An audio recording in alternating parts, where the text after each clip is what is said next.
मित्रांनो, एक प्रश्न विचारूया. इंग्रज भारतात राज्य करण्यासाठी आले होते का? नाही. सुरुवातीला इंग्रज भारतात आले ते फक्त व्यापार करण्यासाठी.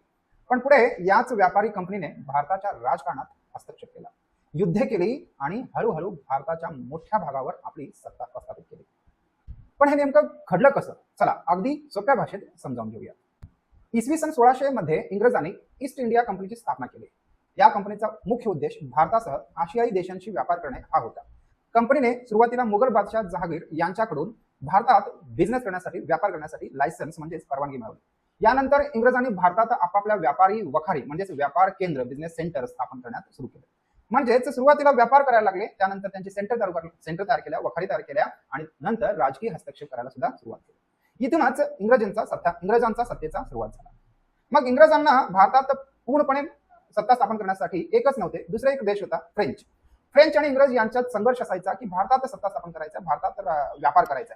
फ्रेंच सुद्धा भारतात आपला व्यापार करण्याचा प्रयत्न वाढवत होते. त्यामुळे इंग्रज आणि फ्रेंच या दोघांमध्ये तीव्र स्पर्धा झाली. एक प्रकारचा एकमेकांसोबत विरोध सुद्धा झाला आणि त्यांच्यासोबत संघर्ष सुद्धा झाली आणि युद्धे सुद्धा झाली.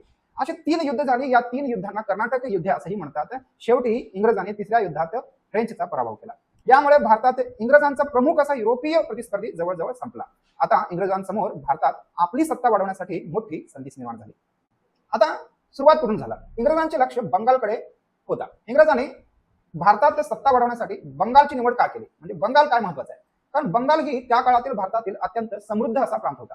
इसवी सन 1756 मध्ये सिराजुद्दौला हा बंगालचं नाव होता.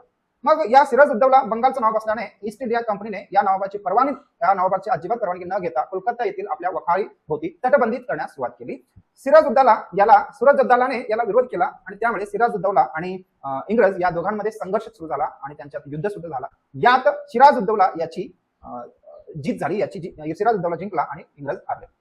मग 1757 मध्ये इंग्रजांनी थेट युद्ध करण्याबरोबरच फूट पाडण्याचे राजकारण सुरू केले. म्हणजे ताकद नाही, मग डिवाइड अँड रूल अप्लाय सुरू केले. रॉबर्ट क्लाइव्हने काय केला? नवाबाच्या सैन्यातील मीर जाफरला आपल्या बाजूने वळवले. मीर जाफरला सांगण्यात आलं की तुला जिंकल्यानंतर नवाब पद देऊ. 1757 मध्ये प्लासीची लढाई झाली. नवाबाच्या सैन्यातील मीर जाफरने विश्वासघात केल्यामुळे सिराजुद्दौलाचा पराभव झाला. याच घटनेने बंगालमध्ये इंग्रजांच्या राजकीय सत्तेचा पाया मजबूत झाला.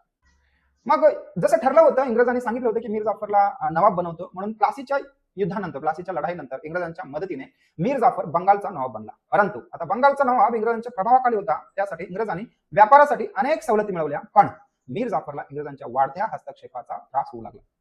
त्यामुळे इंग्रजांनी पुढे मीर कासिमला, म्हणजे जो मीर जाफर होता त्याचा जावई मीर कासिमला बंगालचा नवाब बनवला. आता मीर कासिमला सुद्धा तेच त्रास होऊ लागला. मीर कासिमने सुद्धा त्यांचा विरोध केला. परत